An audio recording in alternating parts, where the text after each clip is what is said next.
Hello, and welcome to another episode of the Med School Minutes podcast, where we discuss what it takes to attend and successfully complete a medical program. This show is brought to you by St. James School of Medicine. Here is your host, Kaushik Gua. Greetings, everyone, and welcome to another episode of Med School Minutes. We've made some changes to the podcast today, and in these podcasts, aside from interesting guests, we'll also cover several other topics related to news, recent developments in medical education, specifically medical education in the Caribbean, and also as it relates to St. James.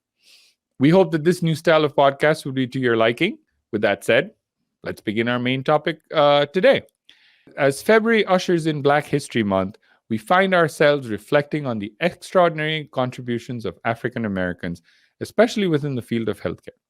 It's a journey marked by groundbreaking achievements and profound resilience.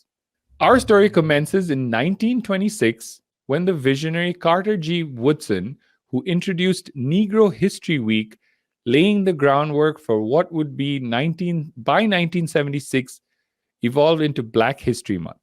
It's a celebration of achievements and a beacon for future generations. In the annals of healthcare, African Americans have been nothing short of revolutionary. Picture Dr. Daniel Hale Williams conducting the first successful open-heart surgery, or Dr. Patricia Bath pioneering laser cataract surgery. Their legacies transcend their innovations, inspiring countless others. Figures such as Dr. Charles Drew, the mastermind behind blood banking, and Dr. Mae Jameson, a physician who reached for the stars as the first African-American woman astronaut, have not only shattered barriers but have also paved the way for aspiring minds. Despite these luminaries, the representation of African Americans in healthcare today remains a work in progress, to say the least. The percentage of African American physicians in the United States has been historically low compared to their proportion in the general population. For a comprehensive understanding, as of 1977, only 2.2% of practicing physicians were African American, though they represented 12% of the total population, indicating a significant underrepresentation. By 1991, the estimated number of African American physicians was 16,282, which was significantly lower than the Bureau of Census's report, highlighting the challenges in accurately assessing this demographic.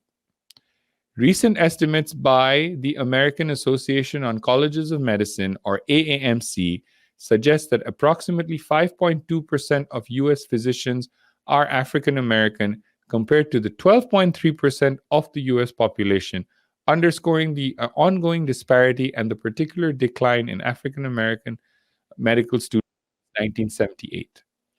The proportion of African American physicians remains significantly lower than their representation in the population, reflecting the need for continued efforts to increase diversity within the medical population.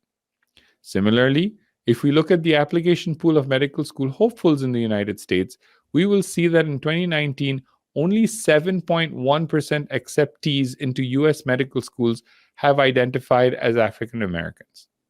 While this is an overall improvement from the past numbers, this is still below proportion of the U.S. population that the African American community commands. So what may be some of the reasons behind this disproportionate outcome? First, the financial constraints. The cost of medical education can be prohibitively expensive, deterring African American students who may already be facing socioeconomic challenges. Financial barriers include not only the tuition fees for medical school, but also the costs associated with preparatory exams, application fees, and the potential loss of income during the years of study. Second, African American students often have limited exposure to careers in medicine and a lack of African American role models in the medical profession. This lack of representation can lead to a lack of encouragement and lack of mentorship, making it difficult for potential students to envision themselves in these roles. Finally, racism and bias in medical education and practice. Experiences of racism and bias both within the educational system and in the wider medical practice can deter African Americans from pursuing a career in medicine. This includes discrimination in admissions processes, differential treatment within the medical training, and the broader societal stigma that affects African American physicians and patients alike. So, this is where the Caribbean schools like St. James School of Medicine come into play. Aside from being more affordable, the Caribbean medical schools are less burdened with history and do not carry the bias that some of the traditional US medical schools do. As such, the percentage of African American students from the United States and Canada in our program is over 32%, followed by an Asian population at 24% and the white Caucasians at 20%. African American students choose Caribbean schools not only due to financial affordability and ease of access, but also due to the cultural connections that exist between the Caribbean community and the African American communities in the United States and Canada. Now I'd like to bring on a very special guest to our podcast, Dr. Crystal Richardson. Dr. Crystal Richardson is completing her residency in surgery at UIC and is currently a PGY2. She has a very unique perspective because she is a dual citizen of Anguilla and the United States. She was born and brought up in New York, as well as Anguilla. And we have a very interesting take about her experience being an African American woman, being an African American surgeon, and being an African American resident and applying to this. So without further ado, let's hear from Dr. Richardson. So welcome to the show, Crystal. We're really excited to have you. Crystal, why don't you go ahead and kind of give us a background of yourself and tell us a little bit about yourself. Sure. My name is Crystal Richardson. I am a graduate of St. James Medical School, the Anguilla campus. I actually am half Anguillian, and I am from New York originally, but I did visit Anguilla yearly to visit family and friends. So I had a great perspective of both America and, I guess, Anguilla as it comes to... All right. So where are you in your education right now? Like in your educational journey? You mentioned you're a graduate. Are you applying for residency? What's the situation? I'm actually a PGY2 general surgery resident at UIC. Okay, awesome. And which year did you graduate? 2021. 2021. And did you, and again, if you don't mind my asking, did you match in your first attempt, or was it a little challenging to match? So actually, when I graduated in 2021, I didn't realize that I wanted to do surgery until it was too late to apply. So I actually took the entire 2021 to publish research. I attended surgery conferences. I did a lot of networking, and then I applied in 2021. Okay, awesome. And so as far as the PGY or the surgery residency is concerned, what's that journey like? I know you have to score better. And again, you're in UIC, you're in a university program. It's definitely one of the better programs in the country. And a better program also means more competitive. Correct. Is it... And everybody talks about, oh my God, surgery is super hard. We can't, Caribbean students don't even match into surgery, et cetera, et cetera. When you're in, do you think that the experience lived up to the hype, or it was actually a lot easier? What was your experience? So I would like to be transparent. I actually did a preliminary year at the University of Miami. And I feel like most IMGs kind of go down that route of doing a preliminary 1-year program. And that in terms was kind of easy to get. However, I would say kind of progressing forward is where the challenges kind of came, because you're not guaranteed anything for a second year. People may not always be very helpful to kind of get you moving forward. So I know a lot of the other prelims with me kind of are like in limbo right now. I'm very lucky to have gotten a position at PGY2. So... Well, I mean, I will say this much though, Crystal, is that luck is a construct. You make your own luck. Mhm. So I can tell you your program wouldn't have accepted you if you didn't stand out from the rest. And something that you did, whether it's in your experience, whether it's in your application, the way you present yourself, or generally your general knowledge base, Yep. something made you stand out. So I don't think it's really luck. It's extremely humble of you to say that, Yeah. but I genuinely think it's your hard work and your tenacity that has caused you to be where you're at today. And as I said, and you make it sound like, oh, surgery prelims are so easy to get into. And, we've been dealing with students for 25 years. St. James has been around for 25 years. And this is our 25th year. We have over 700 practicing physicians in and around the United States. And I can tell you as a percentage, surgery is one of the smaller percentages, even if it's prelim, that students get into. So in that very vein, you are quite different in the sense that you chose a specialization that typically a lot of people don't choose because it's harder to get into, and obviously you're excelling at it. When you chose surgery, were there naysayers that say, "Oh, hey, you're a woman, you're a minority, you're a IMG, you're from the Caribbean, none of this is ever going to happen"? Did you have any of that? Sorry, and I also just want to go back and clarify that it's easier to get a preliminary spot than a categorical spot. Right. I want to clarify that Mhm. notion. It's obviously very hard to also get a preliminary spot, but Right. it's slightly easier to get a prelim spot. Yes, I than think a that categorical clarification is needed because it's not, I mean, and I'm going to be honest, about 3 to 4% of our students get into surgery, prelim and or categorical. Correct. Because when we do tally up the numbers, we kind of look at surgery, prelim or categorical. We tally it up as surgery. So in our minds, we think it's just as hard. Got So.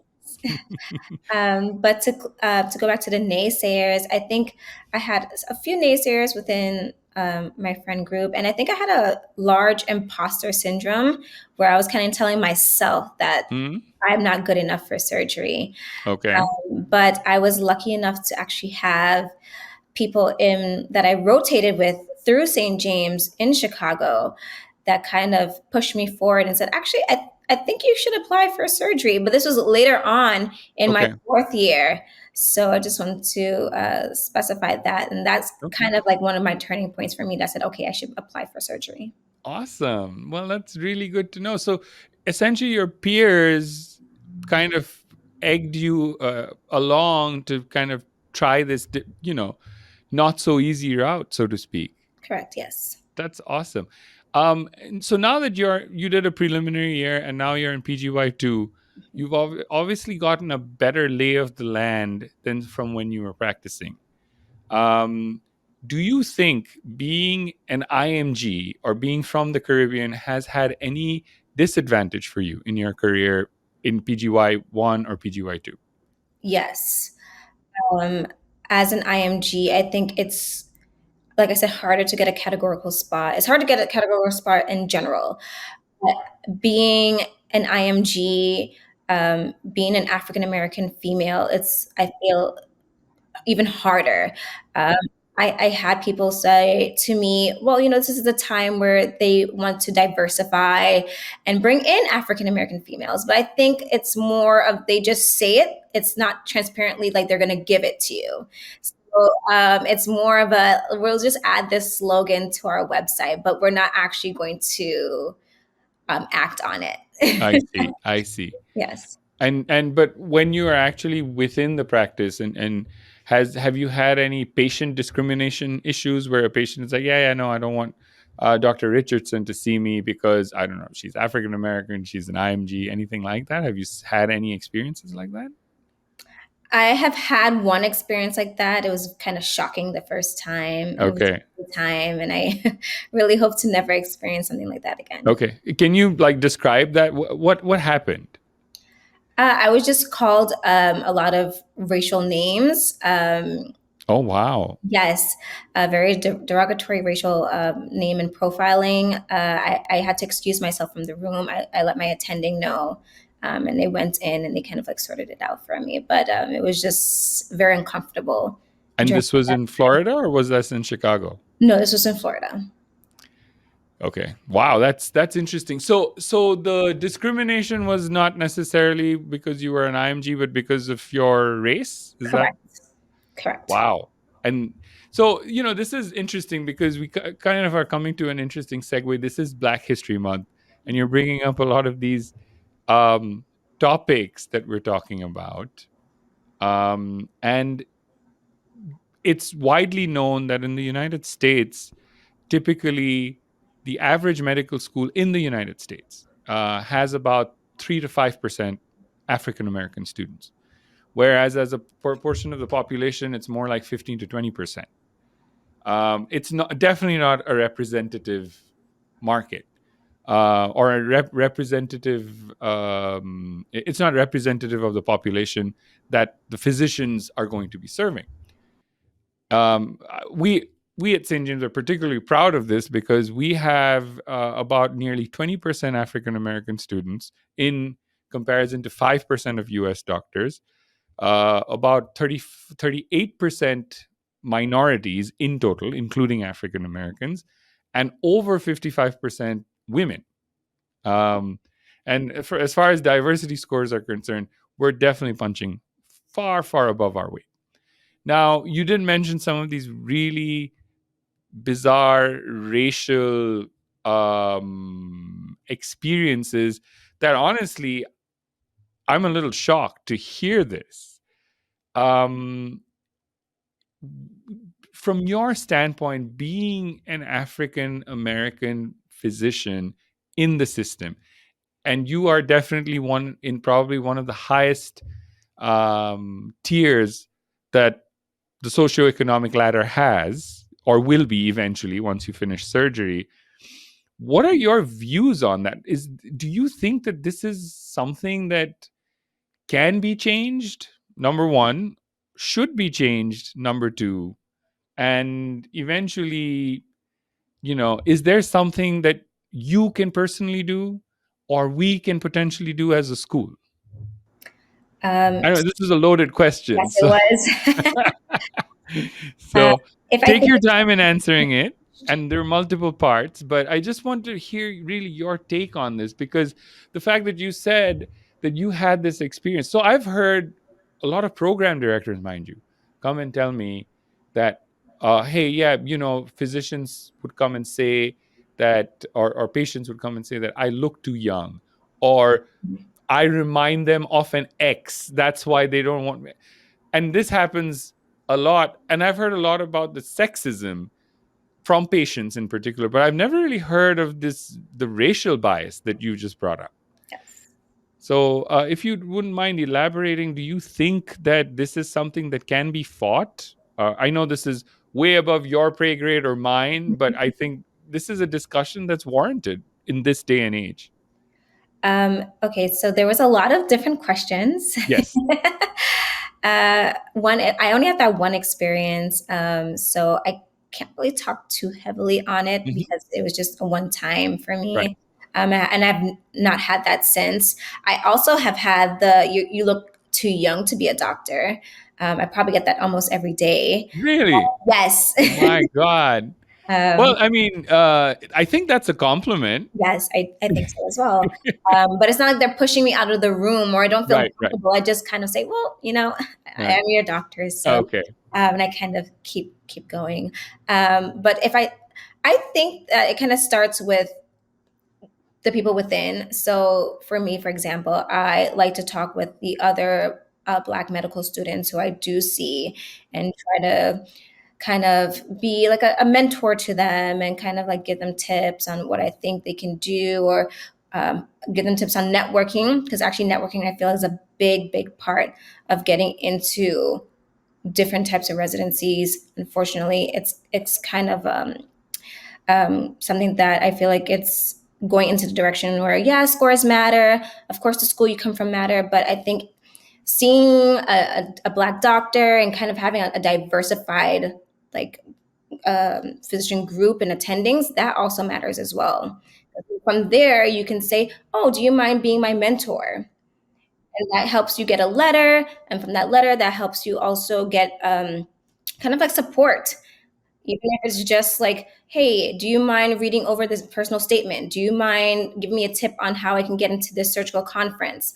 I did a lot of networking myself initially when I was trying to get my second year position. I actually reached out to people on Twitter, um, and I actually got connected with a Black surgeon, a Black female surgeon, and she sponsored my membership to the American Women's Surgery Association. So I have membership of her, like she sponsored my membership. So that it matters. Diversity actually matters. Did you find it difficult when you were a PGY1 or even now, or even when you were in school, to find a mentor that, number one, you could potentially identify with, or number two, that kind of looked like you and you were comfortable interacting with? Yes, in medical school, I don't believe I had any African American attendings. Um, so I kind of did my own searching and networking. Um, and I think if I had that, I might have actually been able to apply to surgery from 2020 for a 2021 match, if I kind of had that guidance. Yeah. So I think it is kind of important, and it is something that's needed within, Okay. yes, within the community. Okay. And so, as as you mentioned, that obviously there seems to be a dearth of surgeons, female surgeons of color, Yes. that you can put. So from our end, this is a point that we're going to take to heart, and we're going to try to find, especially for minority folks, going into more specialized fields, because we actually have a ton of, especially more compared to, say, American schools. We have a lot more minorities and a lot more women getting into residency with, say, ENT or general surgery. And I think that as a school, this is a very important point that you make, that we can pair you at a relatively early phase in your third year, once you've gotten into clinicals, depending on what specialty you want. And we can create a system where we have mentoring for you. Because as I mentioned right in the beginning, you paired with somebody who, say, an ENT or any other surgery, who is, say, a minority, who is a woman, traits that you need to talk about. So I also want to talk about one thing, is that, being a woman in surgery, that in and of itself is extremely unique. There aren't that many women, and to a large extent, women don't want to get into surgery because of the outsized preparation time that it takes to become settled.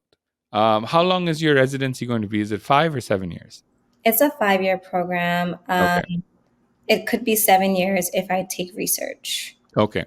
So have you had the opportunity to talk about some of these nuances about your career and looking ahead, with, say, a mentor?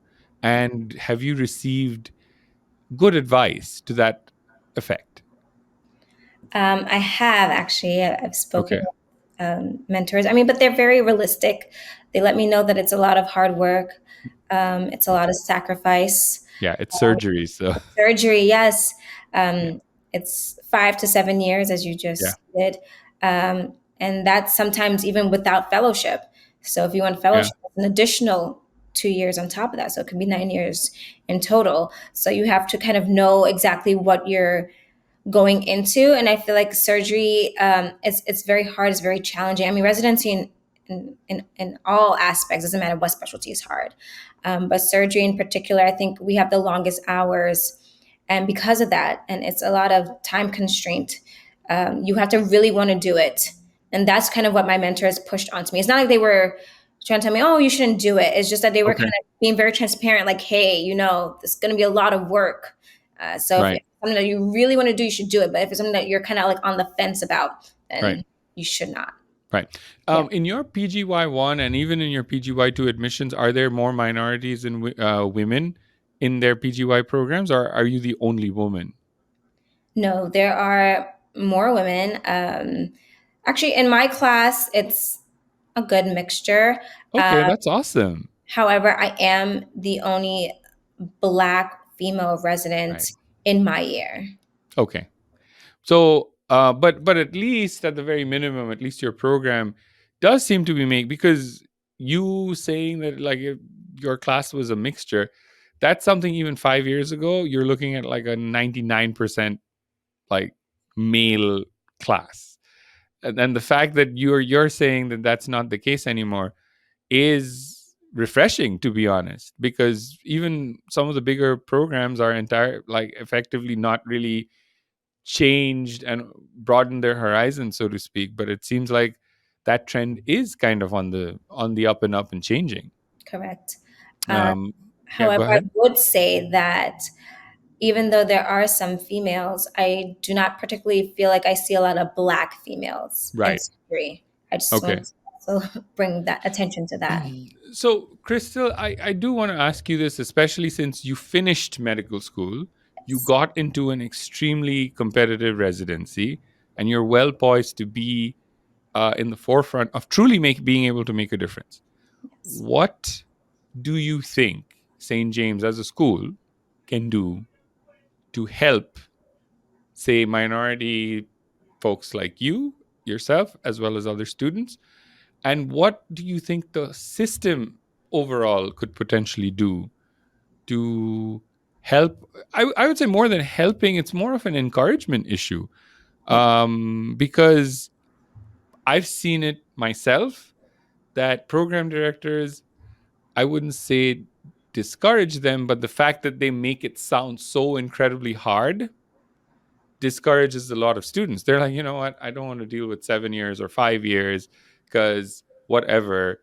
I just want, 2 to 3 years and then I'm out and done. I want to have a family and whatnot.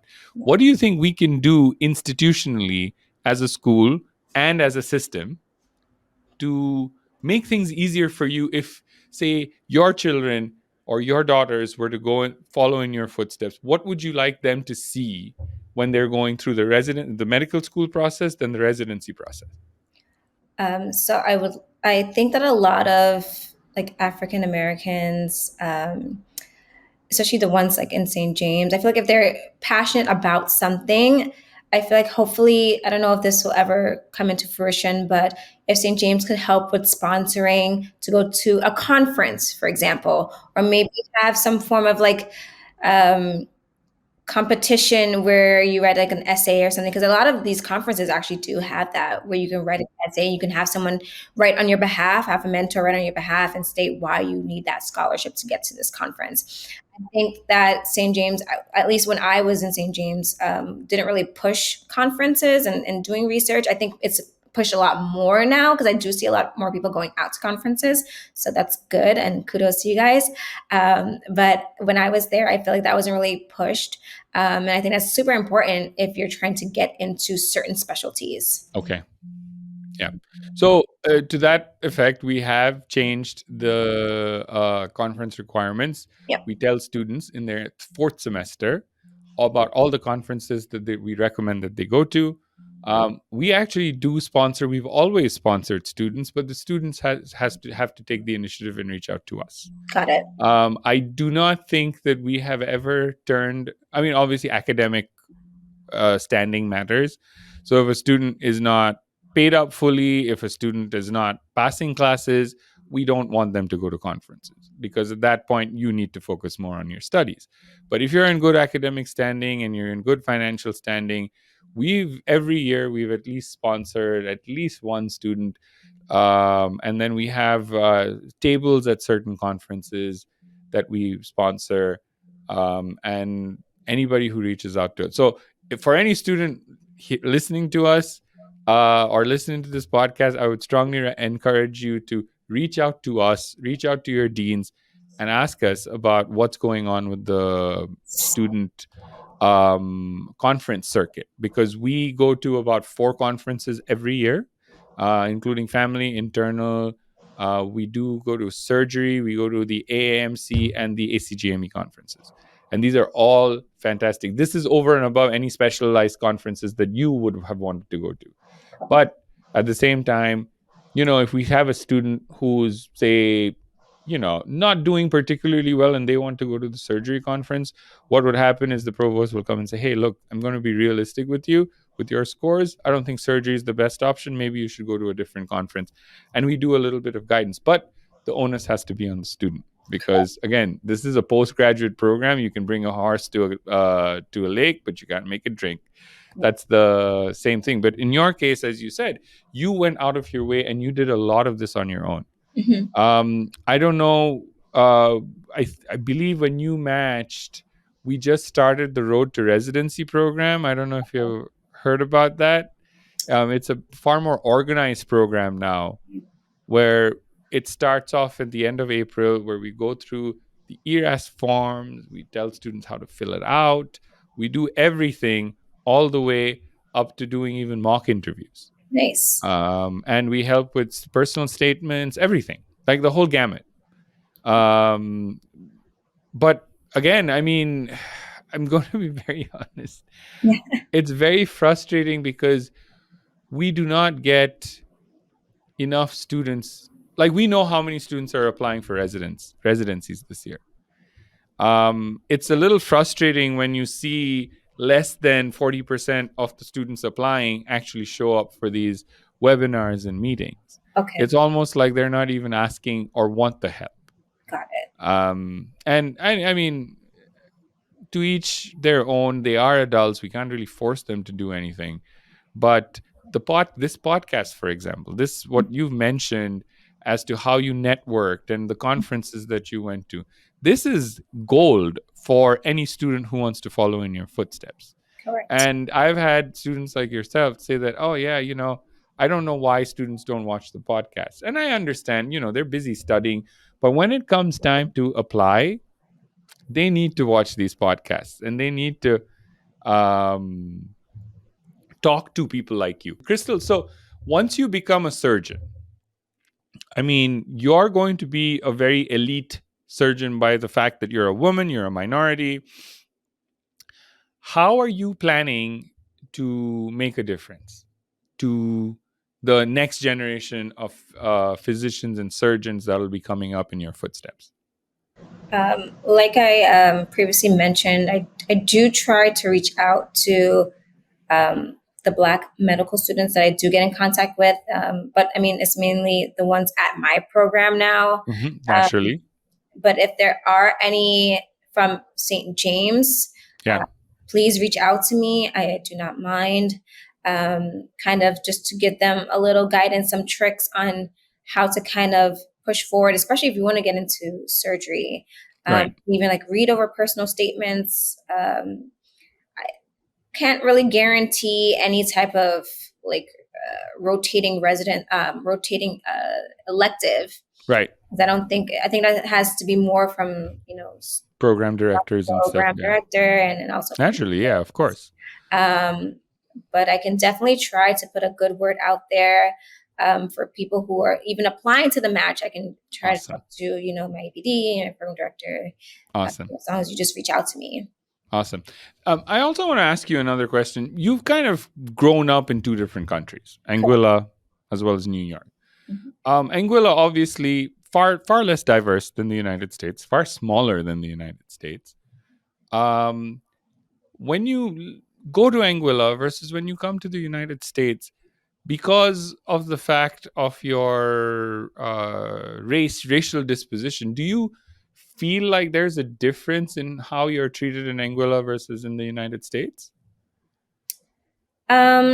Yes, naturally. Okay. Anguilla, I feel like, because Anguilla is my second home. Right. I feel like I know everyone. They're my neighbors. They're my family. They're my friends. So of course it feels more homey for me. Okay. Whereas in New York, it's kind of different. It depends on what neighborhood you're in and depends on what setting you're in. It can be a little bit uncomfortable. And it's the same thing here in Chicago. It just depends what neighborhood you're in and what setting you're in. It could be a little bit uncomfortable. And I actually don't have those feelings in Anguilla at all. So it's just interesting when you go from one setting to the next. Got it.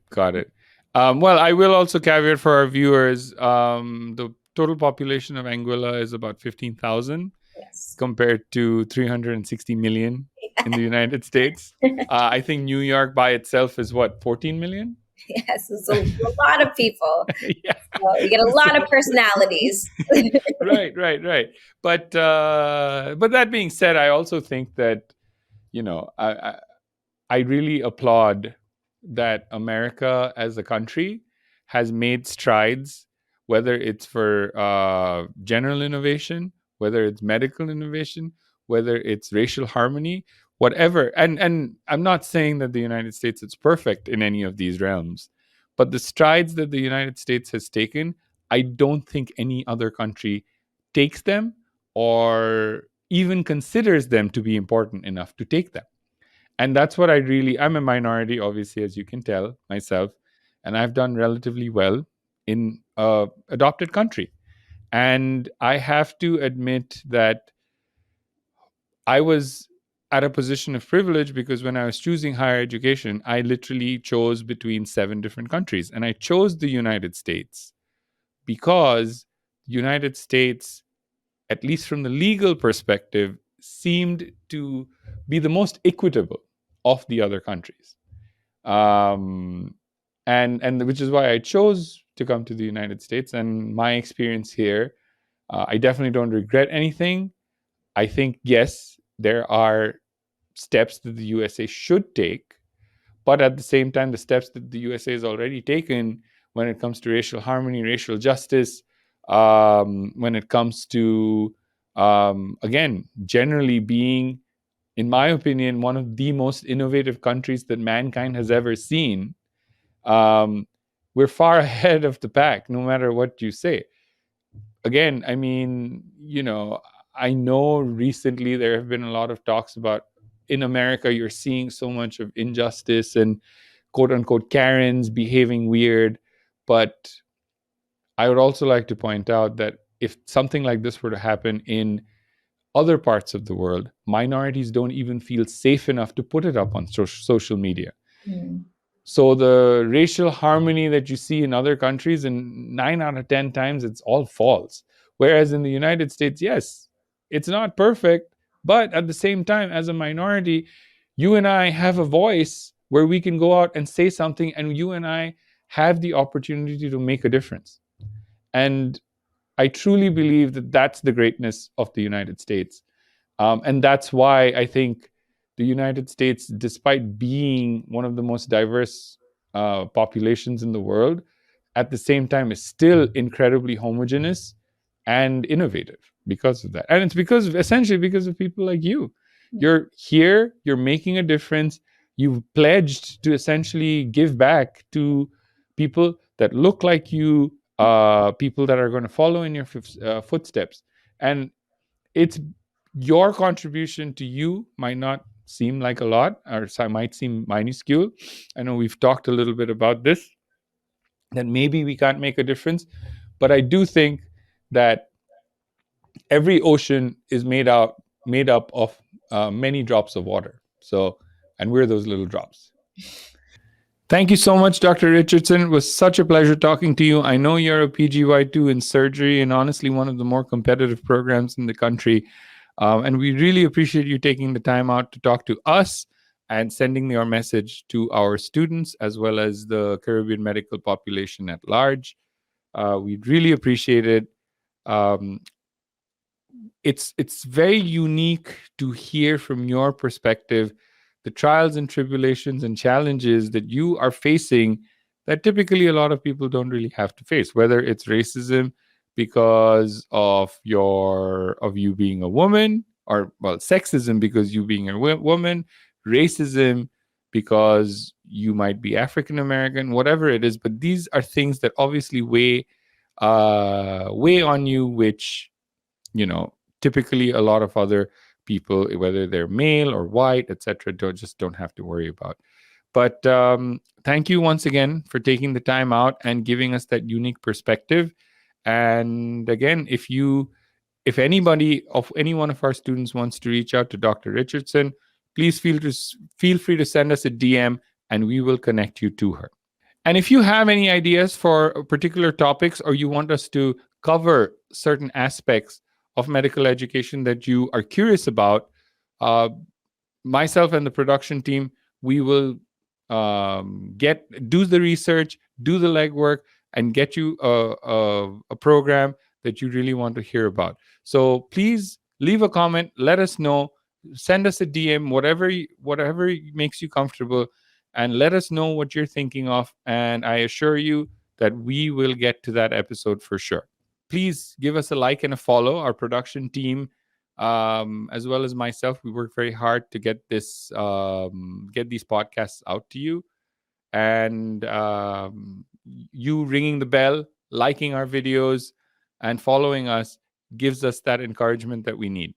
Again, thank you so much. And remember, there is no shortcut to becoming an MD. Thank you so much for tuning into our show. We hope you enjoyed another episode of Med School Minutes. If you like our content, please follow us and receive notification when a new show is posted.